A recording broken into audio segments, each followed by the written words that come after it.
ताजा एकदम तोडतानाच कळतं आपल्याला. आणि आता मी माझं स्टेटमेंट बदलतो की पुण्यातलं सगळ्यात भारी खारी पॅटीस मिळणारं ठिकाण संतोष बेकरी नसून तर मी कयानीपेक्षा बेटर म्हणेन. नमस्कार मंडळी, welcome back to Sukirt ji. Christmas आणि 31 म्हणलं की चला ना कॅम्पात जाऊ, हे पोरांचं ठरलेलं वाक्य. त्याशिवाय 31 कम्प्लीटच होऊ शकत नाही. म्हणून आपण आता उभे आहोत कॅम्पमध्ये आणि इथलं फेमस आहे ते म्हणजे बेकरी कल्चर. पुण्यातली जी पहिली बेकरी आहे ती इथेच चालू झाली. इथे खूप साऱ्या बेकऱ्या आहेत ज्या आपण एक्सप्लोर करणार आहोत. ॲक्च्युली या सगळ्या ज्या बेकऱ्या आहेत त्या इराणी माणसांनी चालू केल्या, त्यामुळे या सगळ्या अंग्रेजो के जमाने की बेकरी है असं म्हणावं लागेल. त्यामुळे प्रत्येक बेकरीमध्ये जाऊन तिथली जी खासियत आहे ती आपण ट्राय करणार आहोत. आत्ता मी उभा आहे ओल्डेस्ट व्हिक्टरी थिएटरपाशी. तर चला, सकाळची वेळ आहे, ताजे ताजे खुसखुशीत बेकरीचे पदार्थ हाणूयात.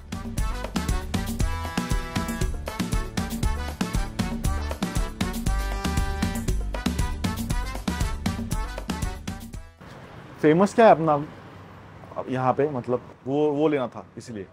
स्ट्रॉबेरी बिस्किट है, हेज़लनट बिस्किट है, वाइन बिस्किट्स है, नान कटर है, जिंजर है, क्रीम रोल है. ओके, तो आपको जो पसंद आया वो समझने का फेमस. अच्छा. See everybody they have their likes and dislikes. आपको अगर कोई चीज पसंद है, सामने वाले को नहीं पसंद आई. अभी सलमान खान को ऐश्वर्या राय पसंद थी, तो क्या करें? कुछ नहीं हुआ. जरी पारशी असले ना तरी पक्के पुणेरी झाले ते की अजिबात शूट नाही. आणि मी त्यांना विचारलं फेमस काय, ते म्हणजे जे तुम्हाला आवडेल ते फेमस आहे, असं काही एक फेमस इथे नाही आहे. तरी मी काय घेतलं, शूजबेरी बिस्किटं घेतली आहेत, क्रीम रोल घेतला आहे आणि काजू बिस्किट आहेत जी छान आहेत असं त्यांचं म्हणणं. त्यांचं म्हणणं आमचं सगळ्यात छान आहे, तुम्हाला जे आवडेल ते घ्या. म्हणजे इतके छान काका ते बोलत होते. ऑफकोर्स बोलणारच, कारण 1914 पासून ही बेकरी आहे. My grandfather started in the year 1915. 15, yes, we are more than 100 years old. More than 100 At years. the moment we are the oldest in town. ओह, मतलब यहाँ कैम्प में पुणे में सबसे ओल्डेस्ट आप ही है. 1950 14. यांचे जे आजोबा आहेत हे ब्रिटिशांना ब्रेड विकायचे. म्हणजे जे ब्रिटिश सोल्जर आहे त्यांचा कॅम्प इथे होता, म्हणूनच पुणे कॅन्टोन्मेंट एरिया हा म्हणतात. आणि त्यांना ब्रेड विकता विकता त्यांनी बाकीच्या गोष्टी चालू केल्या. आणि ऑफकोर्स मला असं वाटतं शूजबेरीज बिस्किट जे आहेत ना हे पुण्याच्या खाद्य संस्कृतीचाच एक महत्त्वाचा भाग आहे. शक्यतो हे खायचं मी टाळतो, कारण इतक्या कॅलरीज. पण आपण आज कॅलरीज या विषयावर बोलणार नाही आहोत, सगळे बेकरी प्रोडक्ट्स आपण खाणार आहोत. तर हे खाऊन बघ. ॲक्च्युली चहाबरोबर खाण्यात जास्त गंमत आहे.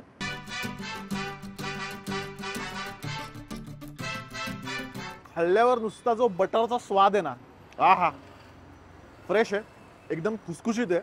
कळतं की ताजं ताजं बनवलं गेलं आहे. काय काय शूजबेरी खूपच जास्त बटरी असतात, जसं लोणीच खातो असं वाटतं, तसं नाही आहे. त्यामुळे पुढचा पदार्थ खाऊयात, तो म्हणजे काजू बिस्किट. वा वा, काय होणार आहे पोटाचं. त्यात वरती साखर लावलेली दिसते, आतमध्ये काजू आहे पूर्णपणे. आहा, काय बिस्किट आहे हे, नुसता काजू खातो असं वाटतंय. आहा, लई भारी प्रकार आहे हा काजू बिस्किट. हे खूप कमी गोड आहे आणि मला असं वाटतं की मैदा, काजू आणि साखर एवढी 3च इन्ग्रेडियंट आहेत. पण साखरेचं प्रमाण खूप कमी आहे. आय थिंक वरती लावले तेवढंच आहे, त्यामुळे खाताना तुम्हाला कम्प्लिटली फक्त काजूचाच स्वाद येतोय. आणि जास्त खरपूस बेक केलेलं नाही आहे हे, थोडंसं त्यामुळे पांढरं त्यांनी तसं ठेवलं आहे. आणि क्रीम रोल, खरं तर जसं टेबल आणि खुर्ची तसं चहा आणि क्रीम रोल. म्हणजे क्रीम रोल हा चहाशिवाय पूर्णच होऊ शकत नाही. पण आता किती ठिकाणी आपण चहा पिणार ना, तर आधी क्रीम रोल खाऊयात. बाय क्रीम रोल बऱ्याच चहाच्या दुकानांमध्ये खूप वाईट दर्जाचा मिळतो, कधी काळाचा आणून ठेवलेला असतो. तोडल्यावरच कळलं हा ताजा आहे आणि क्रीम भरपूर आहे, तर तो असं बघावं लागतं क्रीम आहे का. छान आहे क्रीम रोल सुद्धा बऱ्याच वेळा. तरी मी म्हणेन जेवढं काजू आणि चूजबेरी तेवढा भारी नाही, म्हणजे असं काही वेगळं नाही आहे. परत थोडंसं डाळलं आहे असं मला वाटतंय, कारण ते वरती आपल्याला ते तो एक राब बसतो ना तसा बसतोय थोडासा. क्रीम फ्रेश आहे. वाह, चलो नेक्स्ट बेकरी.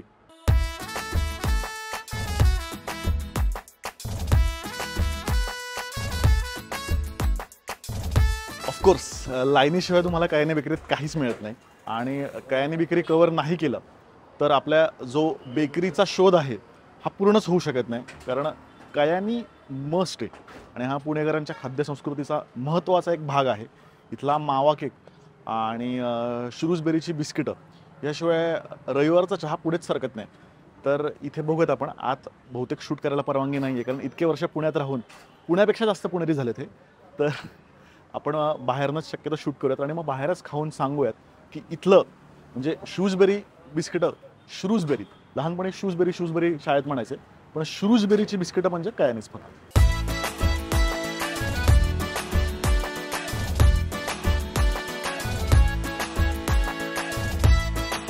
मागच्या वेळेस सुद्धा आपण बेकरीचा व्हिडिओ केला होता, त्यामध्ये मला भंडावून लोकांनी सोडलं होतं की अरे कयानी कसं मिस केलं. तर त्यामुळे कयानी आपण खास कव्हर करतोय. तर हा आहे मावा केक.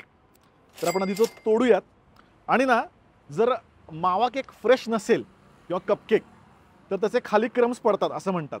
तर आपण बघूयात की हा फ्रेश आहे का. कम्प्लिटली फ्रेश आहे. तोडल्यावर एक कण सुद्धा क्रम खाली नाही पडलेला, कारण तो असा ड्राय असेल ना तर त्याचे क्रम्स खाली पडतात. मॉइस्ट आहे. आता आपण खाऊन बघूया. सुरेख, नो नॉनसेन्स. पण ऑफकोर्स म्हणजे नुसता खायला ना इतकी गंमत नाहीत.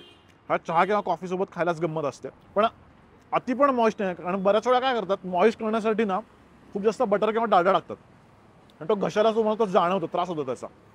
तसा पण नाही आहे, बॅलन्स्ड आहे. खूप पण ड्राय नाही आणि खूप जास्त पण मॉइस्ट नाही. आता इथली प्रसिद्ध गोष्ट श्रूजबेरी बिस्किट ते आपण ट्राय करूयात. बटरचा स्वाद सुरेख येतोय. पण परत म्हणेन की खरं सांगायचं तर हे बिस्किट खूप जास्त प्रसिद्ध आहे. पण जर कम्पेअर करायचं ठरवलं तर मला रॉयल बेकरीतलं जास्त आवडलं आणि ते थोडं जास्त भाजलं गेलं होतं. एवढं पांढरं आहे आणि जो बटरचा स्वाद आहे तो तिथे जास्त चांगला होता कम्पेअर करायचं म्हटलं तर. पण ऑफकोर्स जर तुम्ही श्रूजबेरी कयानीतला घेतलं ते सुद्धा उत्तमच आहे. तर कयानीत कपकेक आणि श्रूजबेरी ट्राय करायला नक्कीच हरकत नाही. मला ॲक्च्युली इंटरेस्टिंग हिस्ट्री समजली आहे. ही जी कयानी बेकरी आहे ना, या जागेवरती स्वातंत्र्यपूर्व काळामध्ये इटालियन माणसाचं कॅफे होतं. पण जेव्हा दुसरं महायुद्ध चालू झालं तेव्हा जाताना ही जागा त्याने एका मुस्लिम माणसाला विकली. जेव्हा फाळणी झाली आपली तेव्हा तो जो मुस्लिम माणूस आहे तो कराचीला शिफ्ट झाला. त्यांनी ही जागा एका मराठी माणसाला विकली. त्यांचं आडनाव होतं साठे. त्यांनी काही वर्ष इथे बिझनेस करायचा प्रयत्न केला, पण त्यांचा तो बिझनेस चालला नाही, म्हणून त्यांनी ही जागा इराणी माणसाला विकली आणि तिथे हे कयानी बेकरी ही चालू झाली.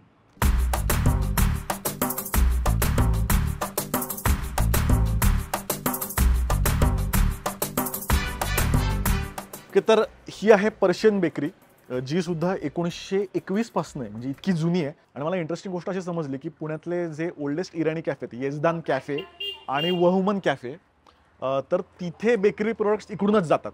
बाय द वे इराणी कॅफेचा आपण वेगळा व्हिडिओ केला आहे, तो तुमचा राहिला असेल तर नक्की बघा. त्यामध्ये आपण पुण्यातले सगळे ओल्डेस्ट इराणी कॅफे कव्हर केलेत.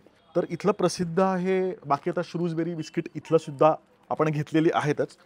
पण व्हेज पफ म्हणजेच पॅटीस, खारी पॅटीस, ते इथलं प्रसिद्ध असं त्यांनी सांगितलं. चिकन पण खूप छान मिळतं, पण आपण चिकन खात नाही. खाऊन बघूयात आपण. ॲक्च्युली भारी आहे, कारण खारी पॅटीस प्रकार मला आवडतो. पण तुम्हाला माहिती असेल की पुण्यात ना रविवारी खारी पॅटीस आणायचं असा एक कल्चरचाच भाग आहे. मी संतोष बेकरीचं खाल्लं आहे, हिंदुस्तानचं खाल्लं आहे. संतोष मला जास्त आवडतं, पण मी म्हणेन की संतोषपेक्षाही मला हे जास्त आवडलं. याचं कारण असं आहे की भाजी आहे ना माइल्ड आहे. लेयर्स जे आहेत ना पॅटीसचे ते खूप छान आहेत. संतोषमधली भाजी थोडीशी स्पायसी असते, ही माइल्ड आहे. आणि आता मी माझं स्टेटमेंट बदलतो की पुण्यातलं सगळ्यात भारी खारी पॅटीस मिळणारं ठिकाण संतोष बेकरी नसून पर्शियन बेकरी आहे, असं माझं स्टेटमेंट मी करतोय. अजून एक प्रकार जो शाळेपासून जसं मला फॅसिनेशन आहे ते म्हणजे खोबरा केक. कारण शनिवारी सकाळची शाळा असायची आणि तेव्हा खोबरा केक जो पोरगा आणेल त्याची लय हवा असायची. मी त्यांना विचारलं की खोबरा केक आहे का, तर ते म्हणले की आमचा जाम रोल म्हणजे खोबरा केकचाच प्रकार असा फ्लॅट असतो, तो जास्त प्रसिद्ध आहे. तर तो आपण खाऊन बघूया. खोबरा म्हणजे खोबरा लावलेला असतो आणि आतमधून जाम असतो आणि वरून पांढरं क्रीम असतं. पण हा कम्प्लिटली स्लाइस कापला खोबरा केकचा तर कसा असेल तसा आहे. खूप ताजा आणि परत जाम घालण्यात खूप कंजूसी करतात. भरपूर जाम आहे, पूर्ण लेअरच जॅमचा त्यांनी फिरवला आहे. छान आहे, हा प्रकार सुद्धा छान आहे. आता अजून दोन गोष्टी ज्या फक्त ख्रिसमसमध्येच इथे मिळतात ते म्हणजे एक वाईन केक आणि एक रम केक. वाईन आणि रम आणि दारू याच्याशी माझा काहीच संबंध नाही आहे, त्यामुळे मी ते केक घेतले नाहीत. पण जे मद्य शौकीन असतील ते लोक रम केक किंवा वाईन केक इथे येऊन घेऊ शकतात. ब्राउनी आहे आणि श्रूजबेरी. मला वाटतं की श्रूजबेरी आपण प्रत्येक ठिकाणचेच खातोय नाही का. आता इथलंही खाऊन बघूयात. हा हा जो वास येतो ना, हा हा हा.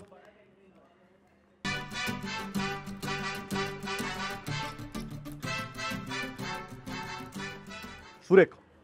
हे सुद्धा छान आहेत. पण परत कयानी आणि रॉयल यांना कम्पेअर केलं, आता आपण प्रत्येक ठिकाणचं श्रूजबेरीचं कम्पॅरिझन करूयात. तर मी कयानीपेक्षा बेटर म्हणेन. रॉयल नंबर 1 ऑफकोर्स, मग हे आणि मग मी कयानी असं म्हणेन. श्रूजबेरी पण छान आहेत आणि ब्राउनी हे त्यांनीच रेकमेंड केलेल्या गोष्टी आहेत. बाकी इथे बरेच बेकरी प्रोडक्ट्स, बिस्किटांचे, खारीचे प्रकार आहेत, पण हे त्यांनी रेकमेंड केलं की आमचं हे बेस्ट आहे. हा खूप मॉइस्ट आहे, ताजा एकदम. तोडतानाच कळतं आपल्याला.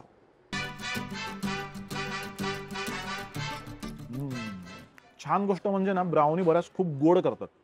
अजिबात गोड नाही आहे, तो कडवटपणा आहे चॉकलेटचा, तो सुंदर येतोय.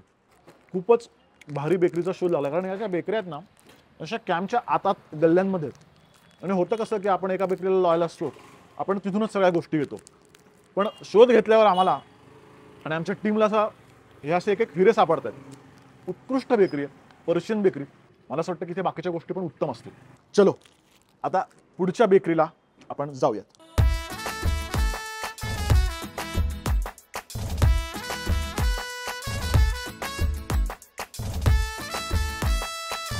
तर आपण आलेलो आहे हुसेनी बेकरीमध्ये, जी कॅम्पमधल्या ताबूत स्ट्रीटवरती आहे.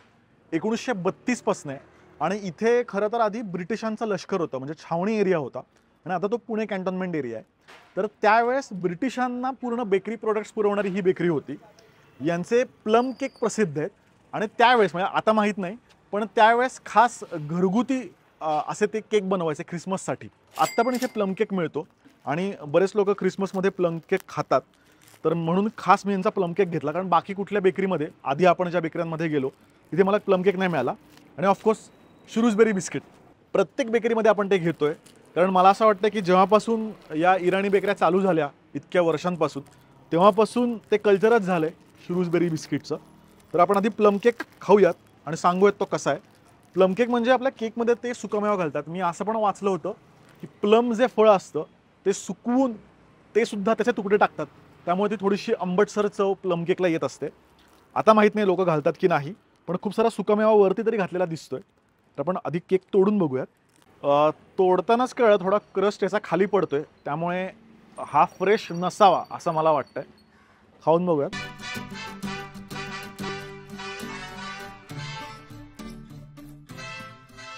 खूप ड्राय, किमान 1 आठवडा जुना असावा असं मला वाटतंय. अजिबात फ्रेश नाही आहे हा. मी हा अख्खा तुकडा संपवूही शकत नाही.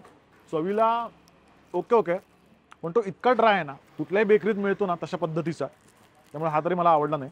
तर आपण श्रूजबेरी बिस्किट ट्राय करूयात. वा, फिनिशिंग तर एकदम झकास आहे याचं. बटरची इतकी चव नाही येते, नान कटाई खाल्ल्यासारखा फील आहे थोडासा, पण तरी चांगले आहेत.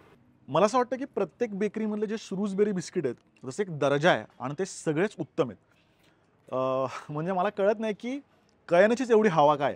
कारण कयानीच्याही आधी 30-40 वर्ष आधीपासून या ज्या बेकऱ्यात, म्हणजे ही असेल, रॉयल बेकरी असेल, हे श्रूजबेरी बिस्किट बनवत आहेत. पण श्रूजबेरी म्हटलं की कयानीचंच नाव आपल्याला डोळ्यापुढे येतं. म्हणजे तो एक ब्रँड जो आहे श्रूजबेरीचा, तो कयानीमुळे जास्त झाला असं मला वाटतंय. पण सगळेच बिस्किट उत्तम आहेत.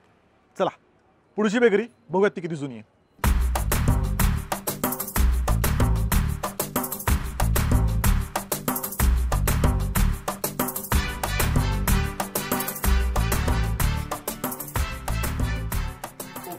हे पण आमचं स्पेशालिटी आल्मंड्स आहे.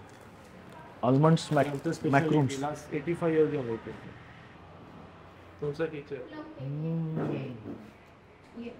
खूप भारी आहे, कम्प्लीट आल्मंडची सवय. तर आपण आहोत MG रोडवरच्या पाश्चर बेकरी इथे. ही सुद्धा 85 वर्ष जुनी बेकरी आहे.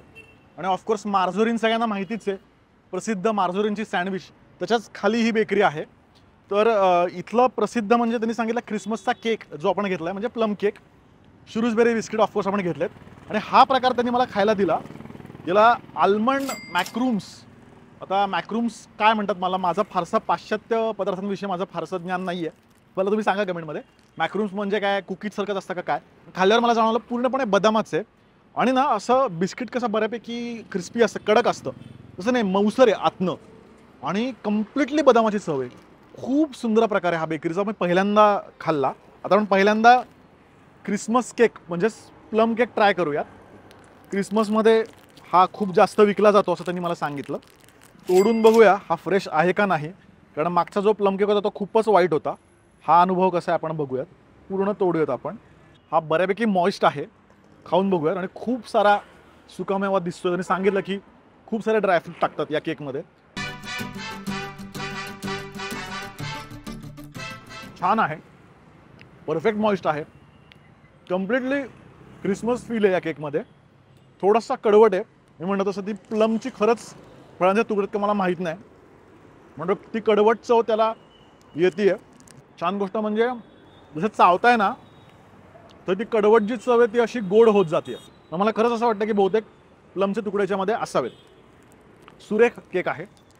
आपण आता श्रूजबेरीज ट्राय करूयात आणि कम्पेअर करून सांगूयात की कुठले श्रूजबेरीज बेस्ट आहेत. याचा साईज जरा छोटा आहे आणि जाडसरपणा पण याचा कमी आहे. यातल्या तुपाची चव जरा जास्त ओव्हरपॉवर करते, पण जी छान वाटते खूप. म्हणजे असं नाही की ते नाही का डालडा का वाटतं, एकदम खुसखुशीत आहेत. पण मी म्हणेन की जर आधीचे आपण कम्पेअर केले, परत रॉयलला पहिला नंबर देईन मी अजूनही. सेकंड मग आपण म्हणू शकतो पर्शियन बेकरी, त्यानंतर कयानी आणि मग त्यानंतर मग कयानी इतके चांगले नाही आहेत. कयानीपेक्षा जर असं मी म्हणेन की काही ग्रेड खाली द्यावे लागेल. तरी बाकीच्या गोष्टी मॅक्रूम्स मला जास्त आवडला आणि प्लम केकसुद्धा चांगला होता. इकडे ही पाश्चर बेकरी आहे आणि बाय द वे इकडे थिओब्रोमा. तर आता आपण सगळ्या जुन्या बेकऱ्या कव्हर करतोय, पण जर रेकमेंड करायची वेळ आली तर मी थिओब्रोमाला नंबर 1 देईन. म्हणजे जर बर्थडे केक तुम्हाला आणायचा असेल तर थिओब्रोमातनंच आणा. म्हणजे इथला तुम्ही बर्थडे केक खाल्यानंतर दुसरा कुठलाच केक तुम्हाला आवडणार नाही. ऑफकोर्स खूप महाग आहे, म्हणजे बाकी ठिकाणी अर्धा किलो 300-350 रुपयाला मिळतो, थिओब्रोमात तो 750-800 रुपयाला मिळतो.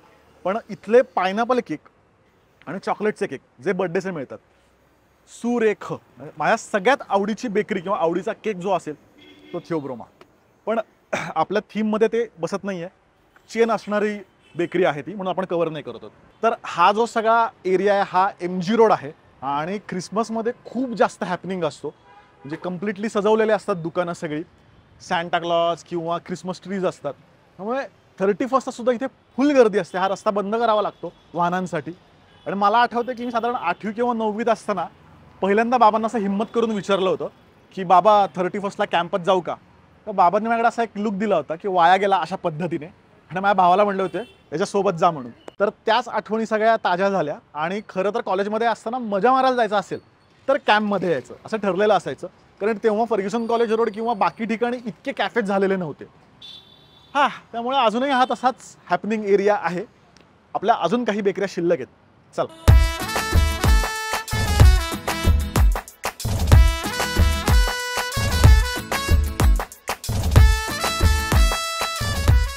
तर आपली पुढची बेकरी आहे नाज बेकरी, जी 1938 सालापासून आहे. पूर्वी ना म्हणजे मेन जो MG रोडचा चौक होता तिकडे नाज कॅफे म्हणून होतं, जे बंद झालं. आणि तिथले पण सामोसे खूप जास्त प्रसिद्ध होते. पण तीच नाज बेकरी का माहीत नाही, पण ही पण ओल्डेस्ट बेकरी आणि यांचा प्रसिद्ध आहे सामोसा. पट्टी सामोसा जे असतात ना, आतमध्ये कोबीचं सारण असतं, तर तसे हे सामोसे आहेत. आपण ट्राय करून बघूयात. खूप जास्त ऑइली असतात पट्टी सामोसा, पण आपण हा विचार करणार नाही आहोत. तर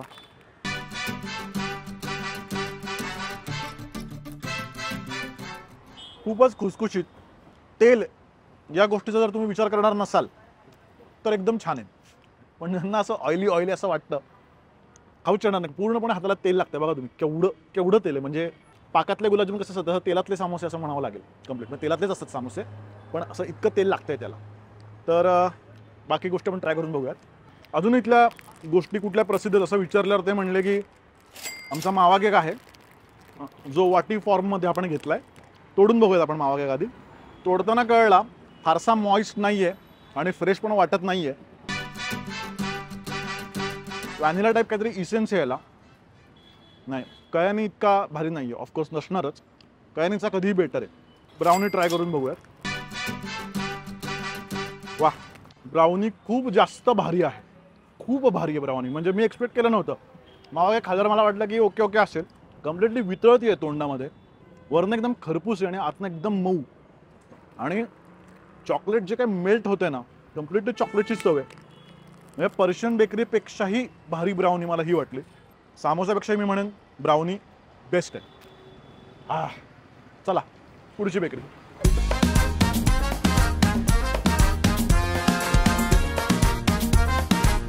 तर ही आहे एम्पिरियल बेकरी. ही पण वन ऑफ द ओल्डेस्ट आहे. साधारण 50-55च्या साली चालू झाली. एक्झॅक्ट साल मला माहीत नाही आहे, पण त्याच दरम्यान साधारण. तर इथला प्लम केक प्रसिद्ध आहे आणि ओट मिल्क बिस्किटं इथे मिळतात. या आहेत का आपण विचारूया. एक्स्ट्रा स्पेशल प्लम केक असं लिहिलं आहे 380 रुपयाला, डबल किमतीत. तर मी फायनली घेतलेला आहे Christmas special rich plum cake आणि ओट मिल्कच्या रेझिन कुकीज, जी इथली खासियत आहे आणि प्रसिद्ध आहे. आणि हे ॲक्च्युली जॅम क्रीम रोल आहेत. ते मला असं खूप टेम्पटिंग वाटले, म्हणलं हे चहाबरोबर खावेत आपण. तर आपण आधी प्लम केक ट्राय करूया. कारण खूप सारी लोक आहे ना प्लम केक घेत होते बरं का तिथे. म्हणजे इतका महाग असून सुद्धा जनरली प्लम केक 160 रुपयाला सगळीकडे मिळतोय, साधारण 100 ते 150 रुपयात. पण इथे 380 रुपयाला आहे. आणि याचा एक स्पेशल बॉक्स आहे हा. तर का स्पेशल मॅन, सोन्याच्या कागदात पॅक केलं आहे स्पेशल म्हणल्यावर, नाही का. गिफ्ट रॅप आहे. म्हणजे मला असं वाटतं की बरेच लोक ना प्रेझेंट म्हणून सुद्धा लोकांना आपण जातो ना भेटवस्तू म्हणून सुद्धा देत असतील. अरे किती पॅकिंग आहे याची, म्हणजे फोडण्यातच पेशन्स जातोय. ओके, खूप सारे लेअर फोडल्यानंतर फायनली केक बाहेर येतोय. कमालीचा सॉफ्ट आहे. आणि जे आपण म्हणलं होतं की प्लमचे तुकडे असतात, तर ते प्लमचे तुकडे दिसतात म्हणून त्याला प्लम केक म्हणतात. म्हणजे प्लम कापून तो वाळवतात आणि त्याचे तुकडे जे आंबटसर लागतात. आणि खूप सारा सुकामेवा घातलाय. खाऊन बघूया.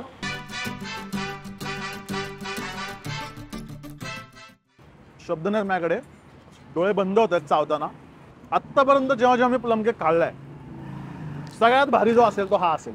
का स्पेशल आहे आणि महाग असून सुद्धा लोक घेत होती त्याचं कारण मला कळतंय. प्रचंड मॉइस्ट, खूप सुकामेवा, जी चव आहे ना म्हणजे चावायचीच गरज नाही. आता प्लम केक खूप ड्राय ड्राय लागतो. इतका छान तो तोंडात असा विरघळतोय ना, सुरेख. म्हणजे मला असं वाटतं की याच्यानंतर मी कुठलाच प्लम केक खाऊ शकत नाही किंवा आवडूही शकत नाही मला. इतका उत्कृष्ट प्लम केक आहे. आणि किंचितची कडवटसर चव आहे. चावताना ते गोड होत जाते ती चव. हा हा हा. इम्पिरियलमध्ये नक्की प्लम केक घ्या, नक्की. मी 100% रेकमेंड करीन. अरे हे विसरलो,